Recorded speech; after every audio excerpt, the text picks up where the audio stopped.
할렐루야. 우리 이제 2017년 이렇게 하반기가 이렇게 시작됐는데 하반기도 끝까지 승리하시고 우리 하나님 앞에서 아름답게 단장되는 시간 되시기를 바랍니다. 오늘 말씀 이렇게 서두에 이렇게 말씀을 준비하면서 이 매스컴에 이렇게 자꾸 이렇게 보여지는 것들이 무엇이냐면 제가 이제 한 커트를 이렇게 그냥 제 눈에 들어와서 오늘 말씀과 함께 나누기를 원하는데 그 TV라고 해야 되나? TV 프로그램에 보면 그 연습생들을 이렇게 훈련시키고 그 노래든 춤이든 이렇게 해서 연습을 시켜갖고 가수로 이렇게 데뷔를 시켜주는 그 프로그램인데 거기에 101명이 이렇게 모여있는 그 모습들을 이렇게 봤습니다. 왜 101명인지 그건 모르겠는데 그런데 이제 그 연습생들이 여자 아이들이 이렇게 다 101명이 똑같은 옷을 입고 똑같은 포즈를 취하고 똑같은 얼굴 생김새 이것들을 이렇게 보면서 참 저게 그 모습이 여러분에게는 어떻게 보일지 모르겠는데 어느 순간 그런 획일화된 마치 성이라고 하는 그 성이 상품화가 되어서 이 버스에 광고판에 이렇게 달려있고 지하철에 그 광고판에 그렇게 달려있고 많은 매스컴에서는 그와 같은 모습들이 마치 화려하고 멋있고 좋아 보이고 마치 저것이 성공한 모습인 것 마냥 그렇게 올려지는 모습들이 이렇게 봤습니다. 육적으로 보면 그냥 육안으로 보면 화려합니다. 멋있습니다. 그리고 재밌습니다. 그리고 내가 그것이 되어보고 싶습니다. 그렇게 되어지기를 원하고 그렇게 되어보고 싶은 마음들이 그렇게 있습니다. 그런데 영적으로 보면 그 영적인 그 안목으로 보면 그것이 얼마나 우리 하나님과 멀어지는 과정인지 참 모릅니다. 성경에 보면은 이 성경 안에서도 에스더가 나오는데 그 에스더 왕 앞에 잔치가 막 벌어졌습니다. 많이 벌어졌어요. 느부갓네살이도 마찬가지로 잔치가 벌어지는 모습들이 나옵니다. 근데 그 잔치가 벌어지는 곳에서는 반드시 노래와 춤이 있습니다. 그 노래와 춤이 결국은 타락으로 가고 있고 결국은 육신의 모양 것들을 쾌락으로 넘어가게 되어 있습니다. 그런데 그것들을 어느 순간 이 매스컴에서 좋은 거야. 성공한 사람들의 모습은 바로 저런 거야. 성공한 청년들, 성공한 젊은 남녀들의 모습들은 저렇게 획일화되고 그 옷을 입고 나와서 같은 포즈를 취하고 있고 같은 메이크업을 하고 있고 하는 그런 모습들 얼마나 예뻐 보이냐 화려해 보이냐 그럴 수 있다 이 말이죠. 그런데 성경은 그 모든 것들이 하나님을 멀리 떠나는 길인 것을 성경에 얼마나 자주 보여주는지 모릅니다. 그런데 이것을 보고 있는 어린아이들, 지금 어린아이들도 또 그것을 바라보고 있는 부모 역시도 아이들이 좋다고 그러니까 그 획일화되어져 있는 같은 포즈를 취하고 있고 같은 메이크업을 하고 있는 그것이 마치 성공인 것처럼 달려가고 있는 그것들에 매달려서 저것도 괜찮지 않을까. 여러분 우리가 음란한 동영상이 있지 않습니까? 음란한 동영상 맨 처음에 보면 어떻습니까? 어때요? 안 본 사람처럼 하지 마시고 맨 처음에 보면 대단히 외설스러운 모습으로 이게 느껴지는데 그것이 한 번, 두 번, 세 번 계속 보면 그것이 어떻습니까? 전혀 모르는 사람들처럼 쳐다보시는데 그것이 그냥 그런 거예요. 죄라고 하는 것이 바로 그것입니다. 뭐가 그렇다고요? 죄가 그런 겁니다. 죄가. 맨 처음에 이게 크리스찬이기 때문에 크리스찬의 입장에서 보게 되면 그 크리스찬의 입장에서 맨 처음에 주일 성수 안 하면 어때요? 난 죽었다. 나 큰일 났다. 나 이러면 안 되는데 주일 성수 한 번 안 하는 것 때문에 막 이 가슴이 막 두근두근거리고 내가 막 귀신 들리고 막 이거 스스로 막 억압되고 막 이런 하나님 앞에 나는 죽일 놈이야 죽일 년이다 이렇게 돼요. 그런데 한 2번, 3번, 4번 이렇게 하다 보면 어떻게 됩니까? 별로 아무렇지도 않아. 그냥 당연한 거야. 당연한 거야. 그냥 가끔 나가주는 것도 괜찮게 되는 거야. 바로 그게 뭐냐면 죄성인 거야. 죄는 한번 들어올 때는 심각하게 느껴지지만 그것이 내 안에서 자리 잡기 시작하면 아무런 느낌이 없습니다. 그것이 성경에서 말하는 문둥병자의 죄의식인 거예요. 문둥병자로 병자로 죄인으로 하나님께서 그 문둥병자를 들어 쓰시는 이유가 바로 그것인 것입니다.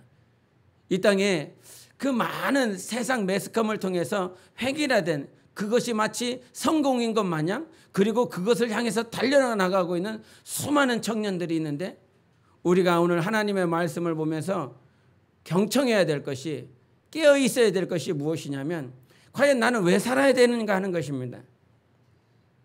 나는 뭐 때문에 살아야 되는가 하는 거예요. 예? 우리 본문 말씀 한번 24절을 보시겠습니다. 우리 3장 24절을 같이 읽겠습니다. 3장 24절 시작. 그때에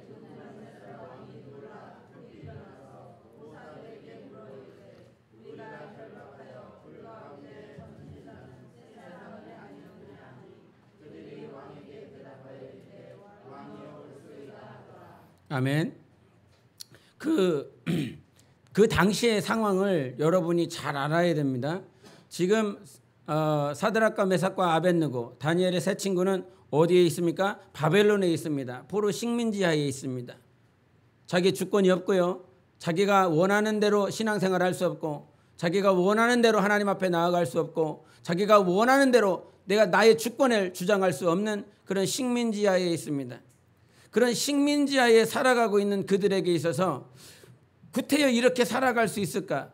우리가 일제치하에서 친일파라고 하는 친일을 했었던 많은 관계된다 보면 여러분과도 관계되어 있습니다. 여러분의 조상들이니까 우리들의 조상들이니까요. 다 관계가 있을 것입니다. 같은 혈통이니까. 그런데 그 친일을 했었던 많은 그들이 왜 그렇게 살아갈 수밖에 없었냐면 먹고 살아야 되니까. 우선 내 자식 살아야 되겠으니까. 그거 아닙니까? 내 자식은 먹여야 되니까. 여러분 왜 일하시지요? 왜 일하십니까? 먹고 살라고 하는 거 아닙니까? 먹고 살라고. 뭐 성공 그것은 다음으로 치부를 시킨다라고 할지라도 우선 내 입에 풀칠하면서 살아야 되니까 내 육신이 먹고는 살아가야 되겠고 내 자식이 못 먹어서 아사 상태로 사는 그 꼴은 내가 못 보니까 그 녀석을 살리고 내 자식놈들 내 가족들을 살리기 위해서 그래서 직장 나가고 일하고 있는 거 아닙니까? 먹고 살기 위해서. 먹고 살기 위해서라고 하는 그 차원에서 본다라고 그런다면 과거에 친일을 했었던 그들의 모습과 우리들의 모습이 다르지 않다 이 말이죠. 이 바벨론의 포로 식민지에서 이들이 이렇게 살아갈 수 있습니다. 느부갓네살이 절을 하라고 그러면 절하면 되는 거고요. 그 심상에게 나아가서 그것이 나팔이 불 때에 시편금이 울릴 때에 많은 이들이 그와 같이 동시에 절하는 그 시간에 절하면 되는 것입니다. 그러면 먹고 사는 일에 문제가 없어요. 이들이 역시 그 느부갓네살의 그 왕궁에 와서 제상으로서 신하로서 살아가기 때문에 그 직위 역시도 빼앗기지 않습니다. 그렇게 살아가면 왕이 살라고 하는 대로 왕이 명령하는 대로 살아가면 아무런 문제가 되지 않습니다. 그러나 구태여 이들이 이렇게 살아갈 이유가 있겠느냐 이 말이죠. 왜 이렇게 살아가? 왜 이렇게 살아가면서 힘들게 살아? 주일날 집에서 쉬면 되는데 왜 힘들게 사냐 이 말이죠. 편하게 발 뻗고 쉬는 시간에 쉬면서 살아가면 되는데 구태여 아침에 일찍 일어나고 몸 치장하고 씻고 나와서 예배를 드리는 이 행위를 왜 하느냐 이 말이죠. 우리에게 이 땅에 가장 분명한 것이 무엇이냐면 내가 지금 왜 사느냐 이런 것입니다. 왜 사느냐. 내가 지금 왜 지금 여기 와 있느냐라고 하는 목적이 분명해야 된다라고 하는 것입니다. 내가 왜 직분을 가지고 있고 내가 왜 예배를 드리는 사람이며 내가 왜 봉사하는 사람이 됐으며 라고 하는 목적이 없기 때문에 어디로 갈지 어디로 왜 살아야 되는지 모르는 그런 삶을 얼마나 자주 살고 있습니까? 가끔 아이들에게 이렇게 학업에 대한 문제를 이렇게 같이 논하면서 너 왜 공부해야 되느냐라고 물어봅니다. 여러분 왜 직장 다닙니까? 좀 전에는 서두에는 뭐라고 말씀하셨습니까? 먹고 살아야 되니까. 먹고 살아야 되니까 내가 직장에 다닌다고 그래요. 애들에게 왜 공부하냐고 물어봅니까? 물어보면 보통 뭐라고 그럽니까? 다니기 싫은데 다녀야 되니까. 공부하기 싫은데 이렇게 시스템을 만들어놔서 안 만들어 거기에 그 시스템 안에 들어가지 않으면 낙오된 자 같고 바보 된 것 같고 다 다니니까 거기 다니는 거예요. 중학교 올라가니까 중학교 올라간 거고 고등학생이 돼야 되니까 고등학생이 된 거고 이제 대학교 가면서 그 안에서 선택이 이루어지긴 하죠. 그렇게 가니까 그렇게 가는 거예요. 왜 직장에 다니냐? 먹고 살아야 되니까. 왜 학교에 다녀야 되냐? 그렇게 나라에서 시스템을 만들어놔서 안 만들어 놓으면 낙오란 자 같으니까 그렇게 가는 것이고. 그러나 왜 직장에 다녀야 되는지 우리는 그것부터 제대로 된 확립을 해야 되는 겁니다. 성경에 예수께서 맨 처음에 제자들을 부르시고 난 다음에 그들에게 산상수훈으로 가르쳐 준 것이 무엇이냐면 마태복음 6장 31절부터 33절까지 무엇을 먹을까 마실까 입을까 하지 말라. 이는 이방인들이 구하는 것이니 너희 하늘 아버지께서 너희에게 있어야 될 줄을 아시느니라라고 말씀해 주셨습니다. 그리고 그 위에 뭐라고 말씀하십니까? 너희는 먼저 그의 나라와 의를 구하라고 말씀해 주셨어요. 우리를 부르시고 난 다음에 주님께서 당신의 제자들을 부르시고 난 다음에 어떻게 살아야 될지를 가르쳐 준 것입니다. 할렐루야. 어떻게 살아야 될지를 제대로 가르쳐 주셨다고요. 주님이 우리를 부르시고 난 다음에 맨 처음에 가르쳐 준 건 이렇게 살라 하는 것이었어요. 이렇게 살아라. 먼저 그의 나라와 의를 구하라. 그런데 이 먼저라고 하는 말은 무슨 말입니까? 먼저는 순서상에 맨 앞에 와 있어요? 뒤에 와 있는 거예요? 맨 앞에 와 있는 것이 먼저라 이 말이에요. 그런데 이 순서상의 의미가 먼저가 아니에요. 무슨 말인지 압니까? 순서기 때문에 먼저 요 말을 그렇게 말하지 않습니다. 성경은. 먼저라고 하는 의미는 순서가 아니라 맨 앞에 있는 것 그것에서 먼저가 아니라 가장 중요하다는 거예요. 가장 중요하다 이게. 가장 중요하다 이게. 먹는 거, 마시는 거, 입는 거, 그리고 먼저 그 나라와 의를 구하는 거. 가장 중요한 것이 하나님의 나라와 의를 구하는 것이 가장 중요하다는 거예요. 그리고 덜 중요한 것, 후순위에 있는 것, 그것들은 하나님께서 우리들에게 있어야 될 것을 다 아시다. 다 아시기 때문에 그것들을 하나님께서 너희가 먼저 그 나라와 의를 구하여 가장 중요한 것들을 가지고 살아가면 후순위에 대한 것들은 하나님께서 인도해 주실 것을 가르쳐 주고 있는 것입니다. 그러므로 가장 중요한 것을 먼저 찾으세요. 직장에서 가장 중요한 것을 먼저 찾으라고요. 지금 공부를 하면서 가장 중요한 것을 먼저 찾으세요. 그것은 주님의 영광이라 이 말이에요. 하나님의 나라와 하나님의 의가 가장 중요한 사실이라는 것입니다. 그런데 우리는 그것을 놓치며 직장 생활하고 있고 그것을 놓치며 학교 공부를 하고 있어요. 옆 사람에게 정말 주님의 영광을 위하여 직장에 다니십니까? 물어봐야 됩니다. 자기 자신에게 물어봐야 됩니다. 당신은 정말 주님의 영광을 위하여 학업에 힘쓰고 있습니까? 이게 실제적인 것입니다. 그것이 우리 영혼에 하나님께서 주신 사명인 거예요. 주님의 영광 위하여 사는 것, 하나님의 나라와 의를 위하여 사는 것, 그것이 우리 영혼의 사명이어야 되는데 그 사명 가운데 우리는 다 놓쳐버리고 그냥 먹고 사는 것, 그냥 공부하는 것, 그리고 직장에 다니는 것, 그것이 어느 순간 전부가 되었어요. 그렇기 때문에 영혼이 말라가는 것입니다. 그렇기 때문에 영혼이 잠들어 있는 것입니다. 주님의 영광을 위해서 살아야 되는데 그 목적이 분명해야 영혼이 살거든요. 그 길로 가야 영혼이 소성되거든요. 그런데 그 길이 아닌 다른 길로 가고 있으니 영혼은 오늘도 잠들고 오늘도 엎어지는 것입니다. 그런데 먼저 그 나라와 의를 위하여 살아가다가 우리는 간혹 넘어져요. 하나님, 주님의 뜻대로 살겠습니다. 하나님의 말씀대로 살아가겠습니다. 그러나 어느 순간 엎어지고 넘어져요. 그러나 그것이 실패가 아닙니다. 하나님께서 내 영혼을 다음 단계로 옮기시고 다음 단계로 성장시키는 과정에 불과한 것이에요. 그래서 정말 여러분의 분명한 목적을 먼저 정립하시기를 예수 이름으로 축원합니다. 모든 삶 가운데, 과정 가운데 그 영광을 위하여, 하나님의 나라와 의를 위하여 살아가는 그 과정 가운데 수정해야 되고, 그 과정 가운데서 다시 한번 변화를 시켜야 되는 그런 과정들이 있어요. 야구 선수도 이렇게 보니까 메이저리그로 간 많은 야구 선수가 있는데, 그 야구 선수들이 한국에서 이렇게 선수 생활을 하다가 메이저리그로 가면 보통 시작하는 것이 무엇이냐면, 이 한국에서는 투수들이 약 한 140 정도로, 140km로 이 속도로 공을 던진다면 거기는 150, 160도 막 나오거든요.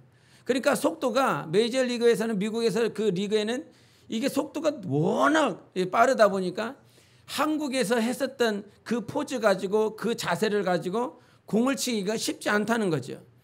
그래서 미국으로 넘어가면 시작하는 것이 그 자세부터 간단하게, 불필요한 것들은 다 떨쳐버리고 정말 필요한 스윙만을 해서 그 공을 쳐내기 위해서 자세를 수정해 나간다라고 하는 거예요. 하나님께서 우리가 우리의 삶 가운데 하나님의 나라를 위하여 살다가 때로는 엎어지고 넘어지는 그 과정 가운데 있을 수 있습니다. 그러나 그 과정은 완전한 엎어짐이나 실패가 아니라 우리의 영혼을 다음 단계로 넘기시고 다음 단계로 성장시키기 위한 과정인 거예요. 그 고난을 통해서, 그 아픔을 통해서 자기 자신을 돌이켜보고 진단하며 다시 한번 하나님과 우리과의 관계를 온전하게 세우는 것이죠. 그래서 우리가 이 땅에서 정말 어떻게, 무엇을 하면서 살아야 될 것인가라고 하는 것을 되짚어 봐야 되는 것입니다. 그 첫 번째가 무엇이냐면 자기 영혼을 위해서 살아라 하는 것입니다. 자기 영혼을 위해서. 누구를 위해서 살라고요? 자기 영혼을 위해서 사셔야 됩니다. 7, 80년 동안 자기 영혼을 위해서, 나 영혼아 내 영혼을 위해서 살자. 한번 하겠습니다. 시작. 나 영혼아 내 영혼을 위하여 살자. 나 영혼아 내 영혼을 위하여 살자. 나 영혼아 내 영혼을 위하여 살자. 아멘. 지금 이렇게 사드락과 메삭과 아벳느고가 있었던 그 시대, 그 땅에서 자기의 주권도 없고 자기가 하고 싶은 대로 살아가지 못하고 하나님 앞에 자기의 삶을 드릴 수 없는 그런 상황 가운데서 이들이 처해내고 있습니다. 그런데 그들은 정말 자기 영혼을 위하여 살아가고 있는 거예요. 뜻을 정했어요. 그 바벨론 포로라고 하는 그 나라에서 뜻을 정했어요.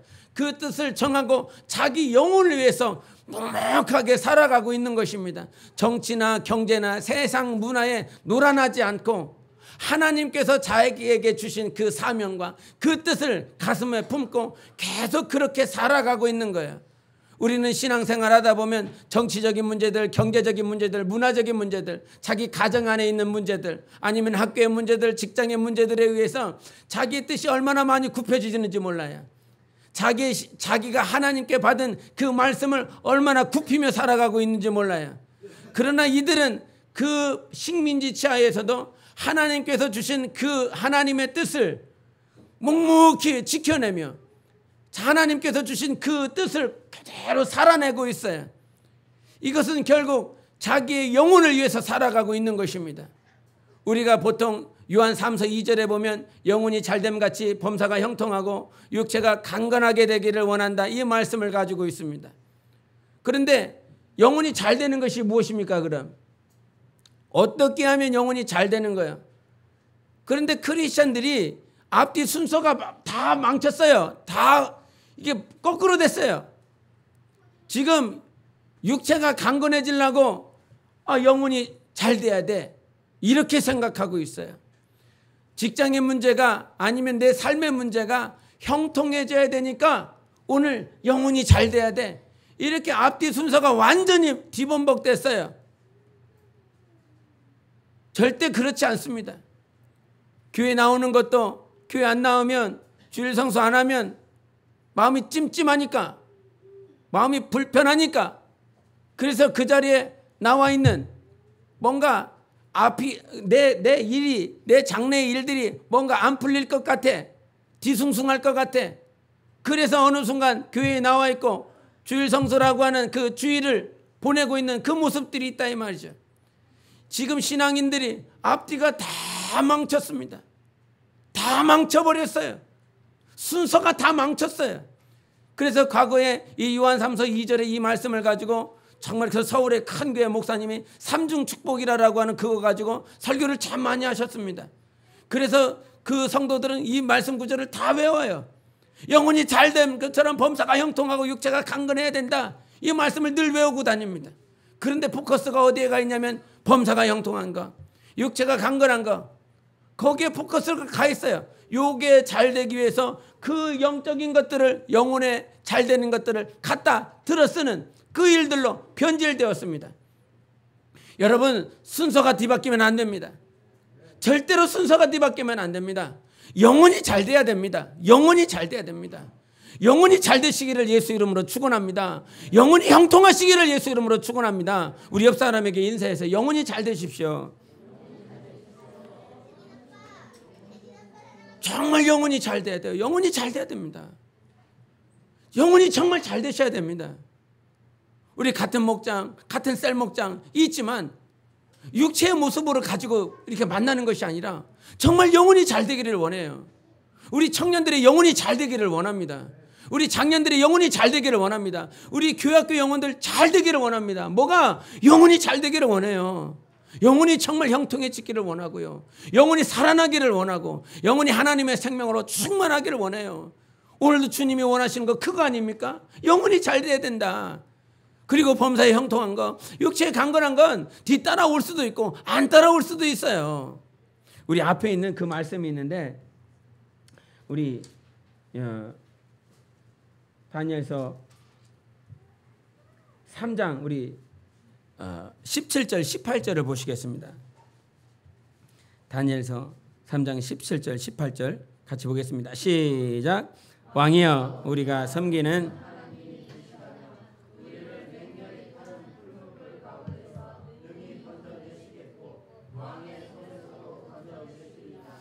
그렇게 하지 아니하실지라도 왕이여 우리가 왕의 신들을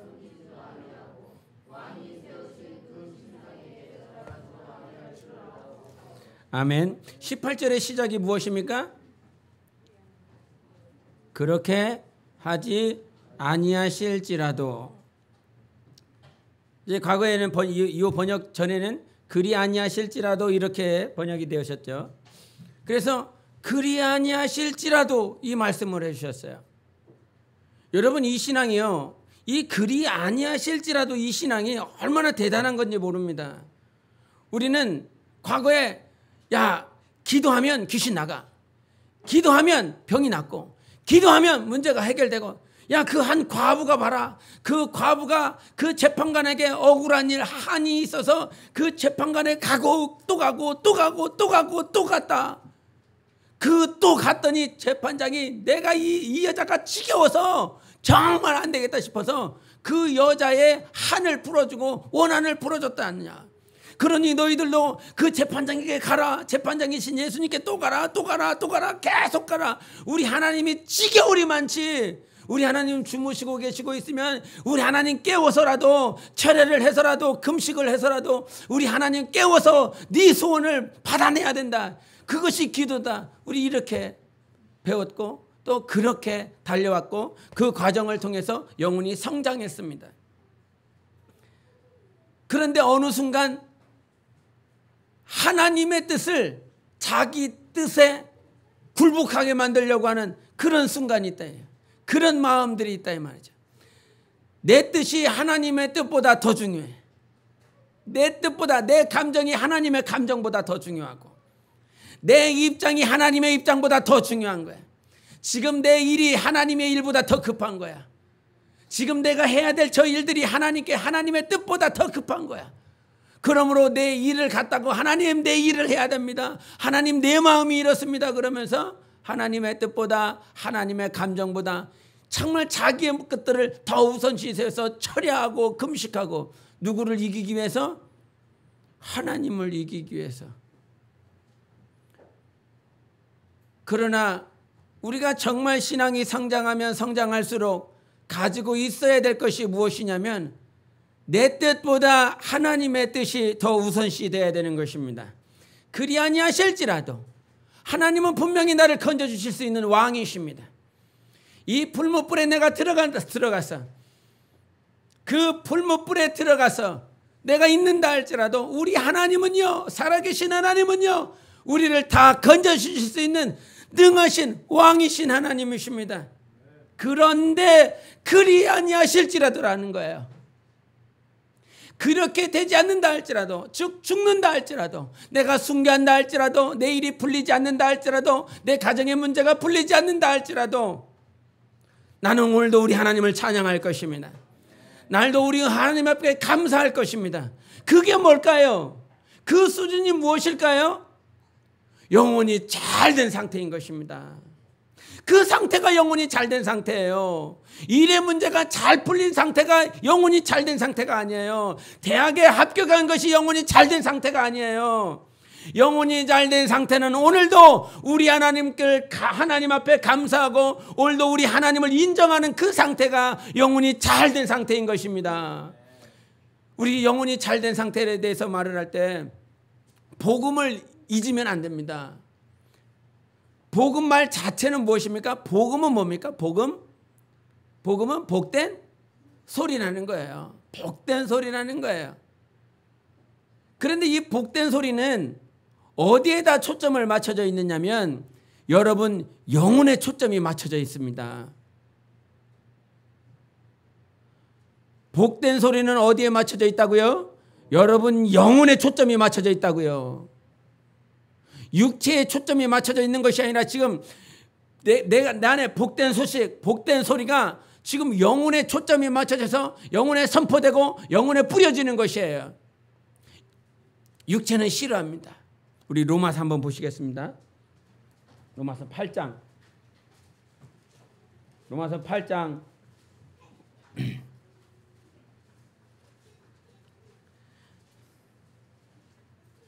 7절과 8절을 우리 일목장에서 한번 읽어주십시오.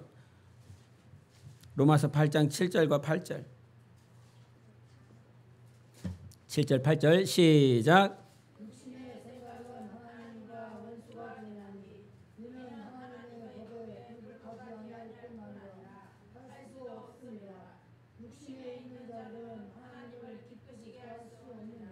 아멘. 여기서도 육신의 생각과 하나님의 생각, 하나님의 법이 이렇게 분리되어 있어요. 지금 하나님의 말씀은요, 영입니다. 하나님의 말씀은 육신으로 듣고 이해하고 깨달을 수 있는 것이 아니라 성령으로만 깨달아지는 거예요. 그래서 복음이라고 하는 그 복음은 여러분의 영혼을 향하여 지금 오늘도 선포되어지고 있고, 영혼에 오늘도 하나님의 말씀의 씨가 뿌려지고 있는 거예요. 그래서 육신은 힘들고 육신은 고난스러운데, 영혼이 잘 되면, 영혼이 잘된 상태이면 그 영혼의 세상에 어떤 잘 되어지는, 형통이 되어지는 그것 때문에 기쁜 것이 아니라, 하나님의 그 말씀으로 인하여 내 영혼이 잘 되면 세상 환경과 상관없이 내 영혼이 기쁨을 누리게 되어 있습니다. 내 영혼이 감사할 수 있습니다. 하나님을 또한 인정하게 됩니다. 그래서 영혼이 지금 잘된 상태인가? 내가 과연 지금 내가 기뻐하고 웃고 감사하는 것이 세상에서 말을 하고 있는, 세상에서 지금 너 잘됐다, 너 성공했구나, 너 왜 이렇게 아름다워졌느냐라고 하는 그 기준에 맞춰 있어서는 안 되는 것입니다. 영혼이 잘 되는 건 지금 상황에 내가 기뻐하는 것이 아니라 내 영혼으로 하나님을 인정하고 하나님께 감사하고 기뻐하는 수준이 되어야 된다 이 말이죠. 과거에 신학교 그 교수가 있었는데, 미국에 신학교 교수가 있는데, 교수가 이 학생들을 다 면접을 보고 합격시킬 사람도 합격시키고 불합격시킬 사람은 불합격시켰어요. 그런데 그 합격시키는 신학생들은 다 어떤 학생들이었냐면, 나는 하나님의 뜻을 위해서 살겠습니다. 하나님의 나라를 위해서 살겠습니다. 내가 이렇게 선교하고, 내가 국내 어디에서 개척을 하고 아니면 어느 나라에 선교사로 가고, 그렇게 해서 선교 1년째, 2년째, 3년째는 이렇게 하나님의 뜻을 위해서 살겠습니다. 그러면서 나름대로 사명이 너무나 투철한 그 신학생들을 그렇게 합격을 시켰습니다. 합격을 시키고 한 학기를 이렇게 가르치고 그들과 함께 공동체 안에서 가르치고 나누고 기도하고 한 학기를 보냈어요. 약 180일이라고 하는 시간들을 보내고 나서 교수들이 한 사람씩 이렇게 불렀습니다. 부르고 나서 그들에게 한 말이 있습니다. 내가 봤을 때 우리 형제는 사명이 있다라고 그 사명서에 썼는데, 내가 봤을 땐 그것이 거짓인 것 같습니다. 그것이 참이 아닌 것 같습니다. 내가 권면하는 것은 지금 학교를 그만두는 것이 우리 형제에게 낫겠습니다. 그랬더니 이 형제는 너무나 깜짝 놀란 거예요. 나는 너무나 사명이 투철하고, 나 그래서 반드시 하나님께서 쓰시는 사람이 되고 싶어서 이 신학교에 왔는데 교수는 학교를 그만두라고 하니까. 그러면서 그 교수가 왜 그렇게 지금 그렇게 권면하는지에 있어서 말을 하는데, 내가 180일 동안 우리 형제를 살펴봤습니다.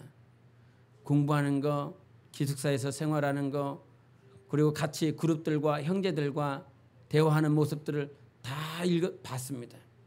그런데 형제에게서 한 번도 기뻐하는 모습을 볼 수가 없었습니다.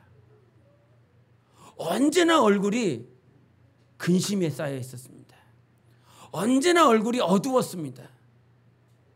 그러면서 그 말을 그 형제가 받으면서 자기 자신을 한번 되돌이켜 보게 되더라는 거예요. 예수는 복음입니다. 할렐루야. 항상 기뻐하라고 말씀해 주셨습니다. 왜? 복음이니까요. 복된 소식이니까요. 세상이 줄 수 없는 복음이다. 세상에 어떤 정치인이나 지도자나 능력 있는 사람이나 돈 있는 사람이 복음을 줄 수 있었지 않았습니다. 오직 하나님의 아들만이, 생명이신 예수 그리스도만이 우리에게 복음을 주고 살렸고, 죄와 저주와 가난과 우환과 질병을 십자가에 다 못 박혀서 사망의 저 지옥 구덩이에 빠질 수밖에 없었던 우리를 살려주셨는데, 우리는 어느 순간 범사의 형통이 기준이 되어 있고 육체의 강건함이 기준이 되어서 영혼의 잘됨이 사라져 버렸습니다.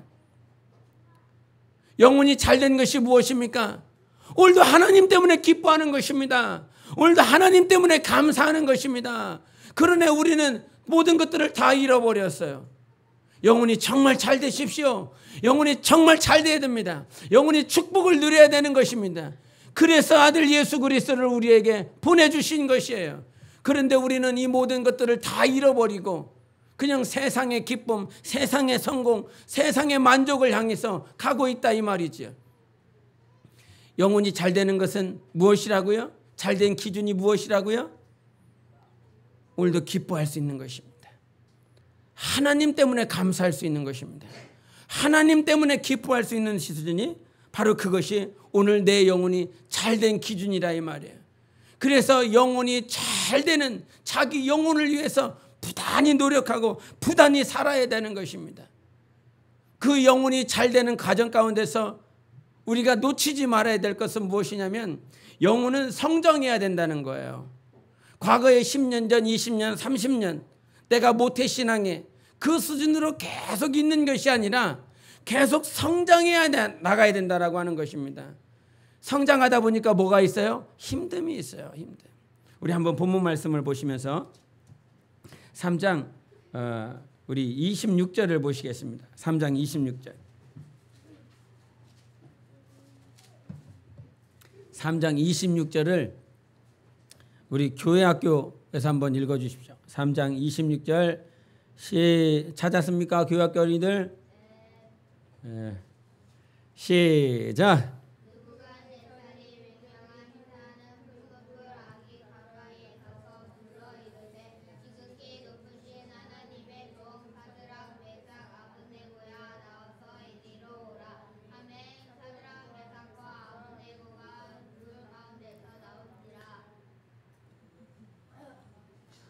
성경을 읽으면 아멘을 보통 하시는데 예.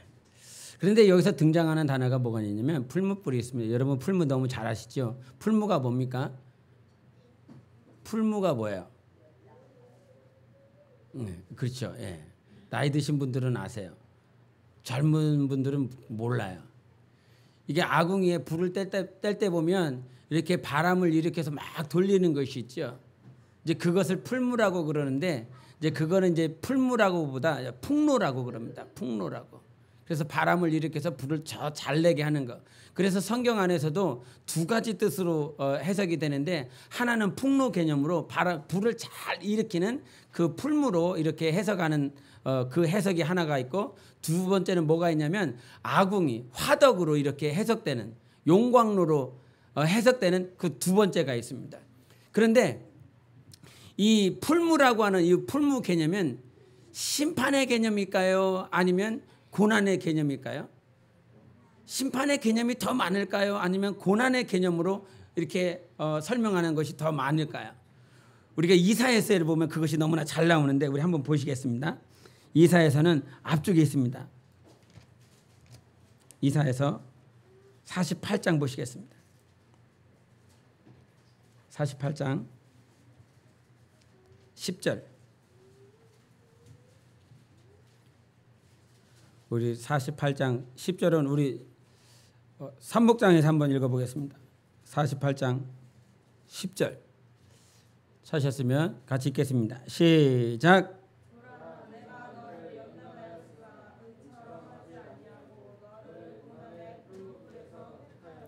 아멘. 여기서도 말씀하신 것처럼 풀무라고 하는 것은 고난을 말씀하십니다.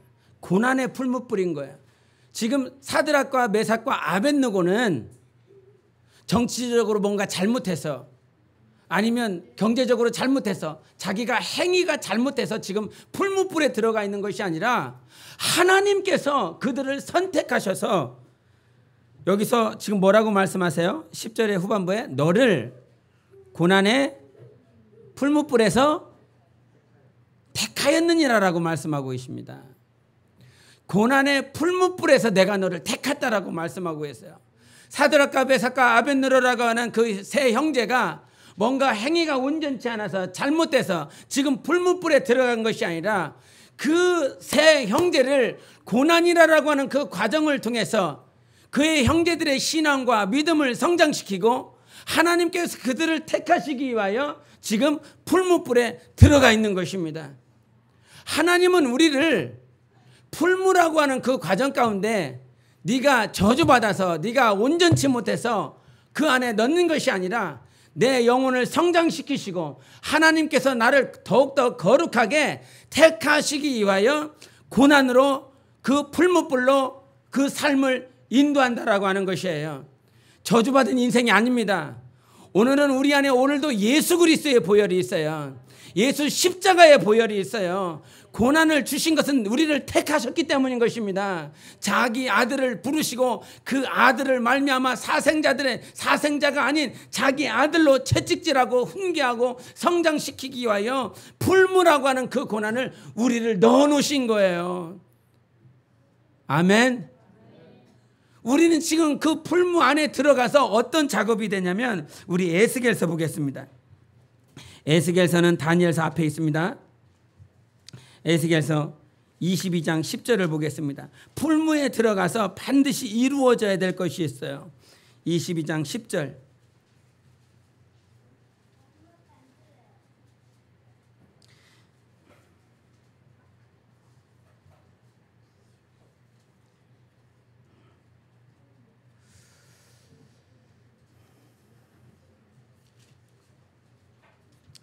22장 10절을 한번 보겠습니다.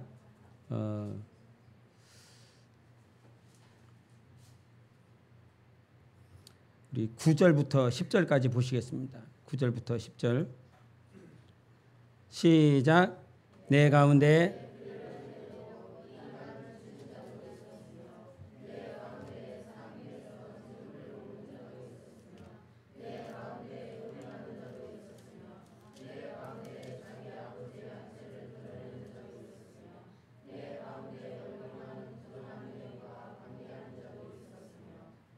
여기서 무엇을 말씀하고 계시냐면 성경은 이 추악하고 더럽고 음란한 모든 것들이 어디에 있냐면 여러분 안에 있습니다.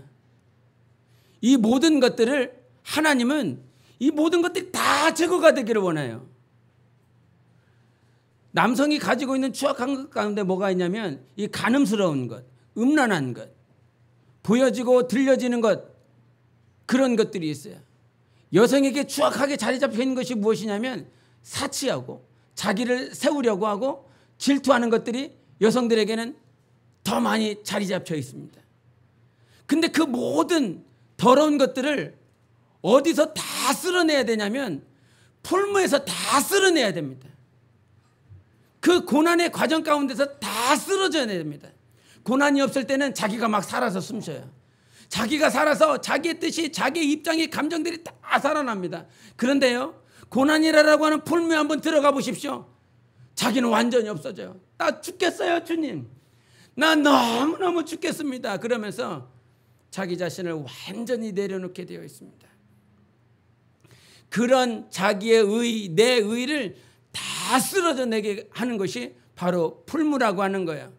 여러분, 사드락과 메삭과 아벳느고가 정말 신앙인으로서 정말 멋있고 정말 대선배 같지만 그들도 그 풀무라고 하는 그 과정 가운데서 지금도 더 다듬어지는, 지금도 더 하나님 앞에 구별되어지고 거룩하게 선택되어지는 그 과정을 가고 있다라고 하는 거예요.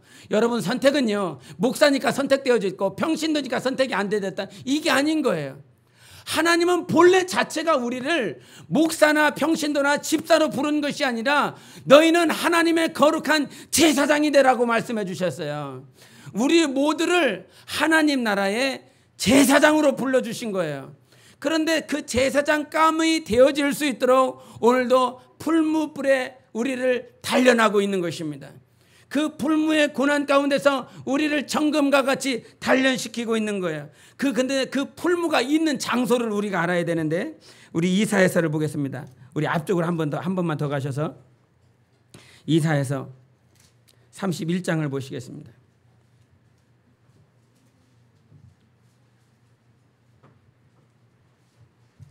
이사야서 31장 우리 9절을 우리 이목장에서 한번 읽어주십시오. 이사야서 31장 9절을 읽도록 하겠습니다. 우리 함께 눈으로 잘 읽어주시기 바랍니다. 시작.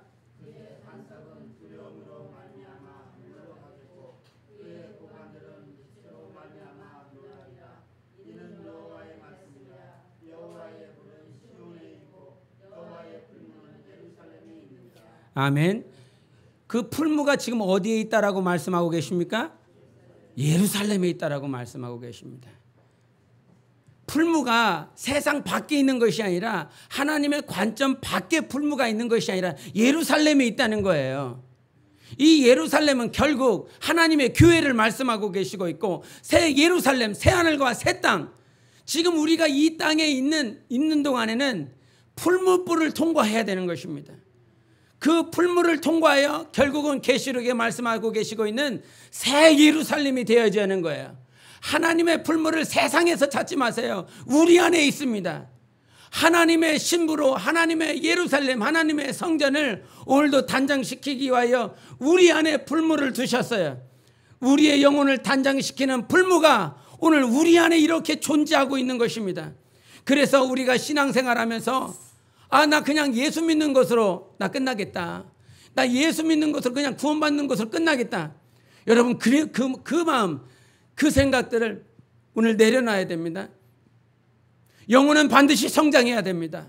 영혼은 반드시 하나님께 선택되어져 있기 때문에 성장의 길로 하나님께서 계속 인도하고 계십니다.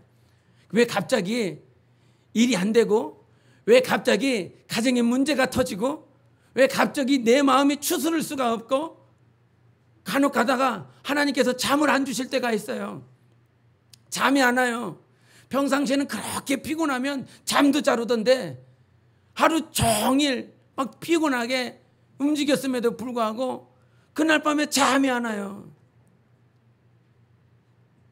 그러면 그날에는 기도하는 것입니다. 잠 안 자고 계속 주님과 사귀고 교제하는 것입니다. 우리 삶에 왜 갑자기 하나님 살아계시잖아요. 완전하신 분이신데도 불구하고 왜 풀무불에 들어갈 수밖에 없는 그 환경을 사드락과 메삭과 아벳느고는요, 신앙생활 열심히 했었던 자들이에요. 하나님의 뜻대로 살아보겠다고 했던 자들이에요. 그럼에도 불구하고 풀무불에 들어갈 수밖에 없는 환경이 갑자기 닥쳤어요. 그 과정은 다시 한번 내 영혼을 업그레이드 시키기 위한 하나님의 과정인 것입니다. 내 영혼을 세우시기 위한 과정인 거예요. 여러분 삶 가운데, 환경 가운데, 직장이나 학교에서 무슨 문제가 닥쳤을 때 하나님은 그때 보고 계십니다. 그때 함께하고 계실 뿐만 아니라 보고 계십니다. 보고 계십니다. 이 말씀을 묵상하면서요, 시편 139편이 생각나더라고요. 그 새 친구는 풀무불에 들어가 있어요. 그런데 그 139편에 뭐라고 말씀하고 계시냐면, 내가 스올에 있다 할지라도 하나님은 거기 함께 계신대요. 우리 한번 보시겠습니다. 시편 139편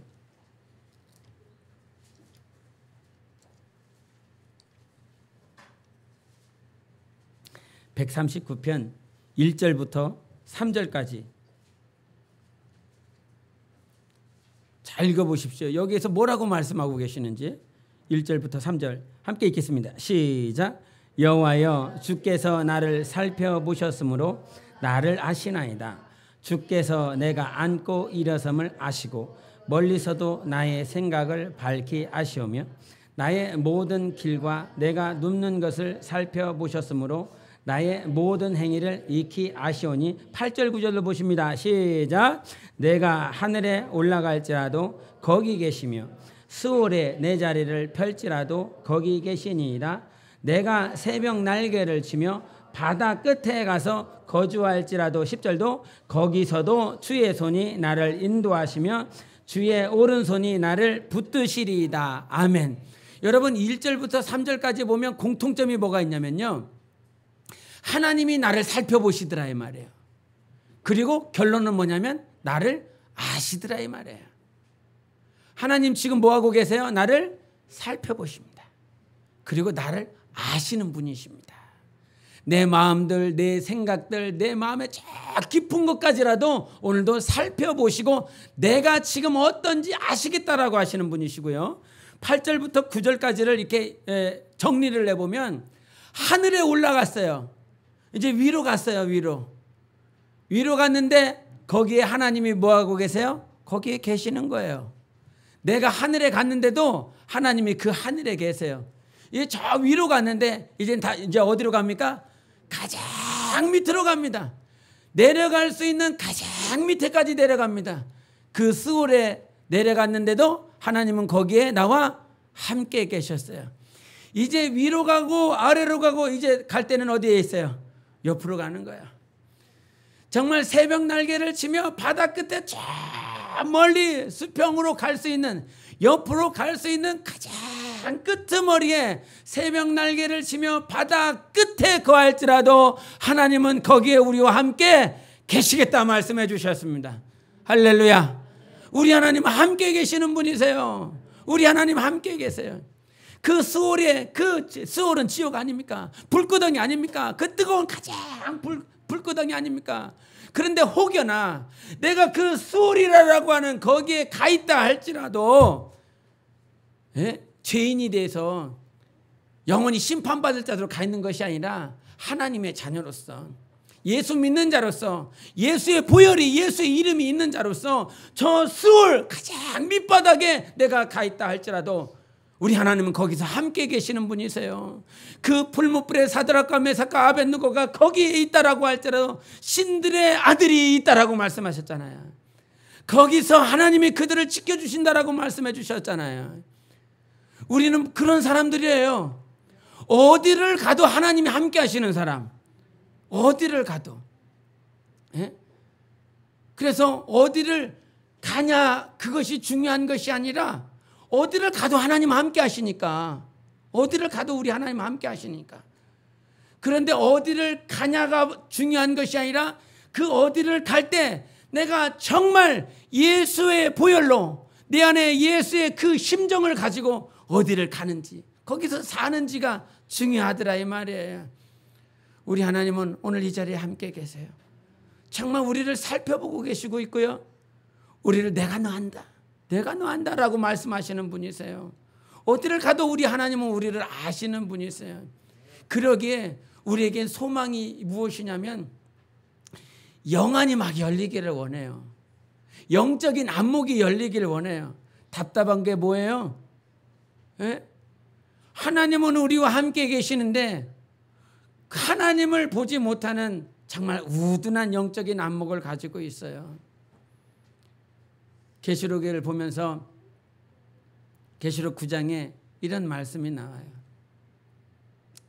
나팔이 불렸는데 그 나팔이 불리자 무저갱이 막 열렸어요. 하늘로부터 천사가 왔는데 그 천사가 무저갱 열쇠를 가지고 있어. 이 무저갱 열쇠를 열었는데 그 무저갱을 열었더니 그 안에서 황충이 올라옵니다. 그 황충이 올라와서 5달 동안 하나님의 인을 받지 아니한 자들을 괴롭게 합니다. 이 모습이 우리 눈에 보일까요? 안 보일까요? 계시록의 그 모습이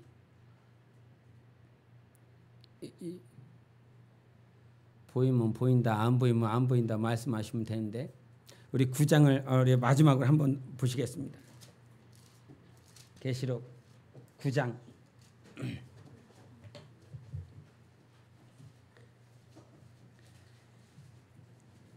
계시록 9장 1절부터 3절까지 보시겠습니다. 계시록 9장 1절부터 3절까지 같이 읽습니다. 시작. 5째 천사가 나팔을 불매 내가 보니 하늘에서 땅에 떨어진 별 하나가 있는데 그가 무저갱의 열쇠를 받았더라. 그가 무저갱을 여니 그 구멍에서 큰 화덕의 연기 같은 연기가 올라오매 해와 공기가 그 구멍의 연기로 말미암아 어두워지며 또 황충이 연기 가운데로부터 땅 위에 나오매 그들이 땅에 있는 전갈의 권세와 같은 권세를 받았더라. 아멘. 무저갱에서 올라오는 존재예요. 그리고 무저갱이 열렸어요. 그런데 지금 이 모습은 육안으로 확인하는 것이 아니라 지금 성령이 감동이 되어서 성령께서 그를 하늘로 올리시고 그에게 눈을 열어주셔서 이 모든 것들을 다 보여주고 있는 거예요. 그래서 이 5달 동안 황충이 하나님의 인을 맡지 않은 자들, 하나님께서 인을 치는데 하나님의 이름을 그 이마에 두게 하셔서 어린 양의 이름, 하나님의 이름을 어린 양에 인치는 역사가 있는데 그 인을 받지 아니한 자들을 5달 동안 해할 것이라고 말씀해 주셨어요. 그런데 이것은 지금 영적인 것으로 하나님께서 열어주셨기 때문에 지금 무저갱에서 황충이 올라왔구나. 그 황충이 지금 입맞지 않은 자들을 5달 동안 괴롭게 하고, 근데 이 괴로움은 죽어버리고 싶은 심정이야. 차라리 죽는 게 나아. 죽는 것이 나을 것 같은데 죽어지지가 않아요. 그때는 죽어지지가 않아. 하나님의 인을 맞으면 그 황충에게 괴롭힘을 받지 않고 아픔 없이 살 수 있는데 인을 받지 아니하여서 그 더러운 영적 존재에 의하여 5달 동안 죽을 만큼 괴로움을 받아요. 이것은 영적인 안목인 거예요. 지금 성령의 감동을 받아서 요한이 눈이 열린 거예요. 그런데 우리가 이 지금 실상이라고 하는 것은 보여지는 것이 다가 아닙니다. 지금 보여지는 것이 다가 아니라 영적인 것들이 지금 더러운 영뿐만 아니라 거룩한 영들이 오늘도 이 자리에서 활동하고 있거든요. 육안에 여러분이 보는 것이 다가 아니라 오늘도 하나님께서 영안을 열어주시면 이런 모든 것들이 다 보여질 것이라 이 말이죠. 아마 그 당시에 5달 동안, 이때가 되면 5달 동안 그 괴로움은 아니면 전염병이 될지, 아니면 질병의 괴로움이 될지, 아니면 욥이 고통스러웠었던 그 시간들, 막 진물이 나고 막 가려움이 나고 막 그것을 도기로 자기의 몸을 막 긁어도 그 가려움이, 그 아픔이 해결되지 않는 그와 같은 괴로움일 것이라 이 말이에요. 보여지는 것은 육체의 아픔일 수도 있고 전염병일 수도 있고 하는 그런 병들일 거예요. 그러나 영적으로 보면 황충들이 올라와서 그렇게 괴롭히고 있는 거예요. 지금 오늘도 더러운 질병의 아픔들의 수많은 것들이 그렇게 보이지 않는 영적인 존재들이 괴롭힐 수 있는 거예요. 그러나 우리는 그냥 질병에 노출되어서 육적인 것으로만 판단하고 있죠. 하나님의 나라는 비록 우리의 육으로 보이지 않는 것이지만 새 하늘, 새 땅, 그 새 예루살렘은 온전히 지금 존재하고 있는 것입니다. 그 온전한 하나님의 나라에 우리를 부르시고 있기 때문에 우리의 소망은 우리가 이 땅에 살아가면서 이 땅에 살아면서 뭐 하면서 살아갈 것인가? 주님의 나라를 위해서 살아라. 그리고 자기 영혼을 위해서 살아라. 그리고 자기의 영혼이 성장할 것을 소망하고 살아라. 마지막으로 이 보이지 않는 하나님의 나라, 육으로는 보이지 않는 그 하나님의 나라가 분명히 우리의 눈에, 우리 영혼의 눈에 펼쳐질 날이 바로 눈앞에 올 것입니다. 그 하나님의 나라가 소망되어 주시고 이 땅에서 사드락과 메삭과 아벳느고가 그 통과했었던 그 풀무불, 그 단련의 시간들, 고난의 시간들을 넉넉히 이기시는 영혼의 삶을 살아가야 되는 것입니다. 그 고난의 풀무를 이길 수 있도록 오늘도 우리 주 예수께서 우리와 함께 하십니다. 그것이 성경의 핵심인 거예요. 성경의 핵심이 뭐라고요? 하나님이 나와 함께하고 있다라고 하는 거. 성경의 핵심이에요. 어딜 가도 소울에 있다 할지라도, 풀무불에 있다 할지라도, 하늘에 올라간다 할지라도, 새벽 날개 치며 저 바다 끝에 내가 간다 할지라도 오늘도 우리 하나님은 함께 하시며 우리의 영혼을 더욱더 거룩하게 구별시키시는 하나님이십니다. 그 하나님과 함께 이 땅에서 무엇을 해야 될지, 왜 살아야 될지가 여러분 영혼 안에 확실히 정립되시기를 예수 이름으로 축원합니다. 이 시간 기도하시며 우리 하나님, 오늘도 내가 왜 사는지, 내가 왜 지금 직장에 다니고 있는지, 그저 먹고 살아가기 위해서, 내 입에 불칠하기 위해서 다니는 인생 되지 말고 정말 주님께서 오늘 말씀하신 대로 하나님의 뜻을 위하여, 영혼을 위하여, 하나님께서 내 영혼의 성장을 위하여, 그 하나님의 나라를 위하여 살라 말씀해 주셨으니 오늘도 고난의 풀무 가운데 내 영혼이 선택되어지고 오늘 고난의 풀무 가운데 내 영혼이 단련되어지기를 원합니다. 주님, 내 영혼을 성장시켜 주세요. 우리 하나님, 그저 어린아이와 같은 삶이 아니라, 어린아이와 같은 신앙이 아니라 내 영혼이 성장되어서 더욱더 하나님 앞에 선택되어지고 구별되어질 수 있게 달라고 우리 함께 예수여 외치고 기도하시겠습니다. 예수여.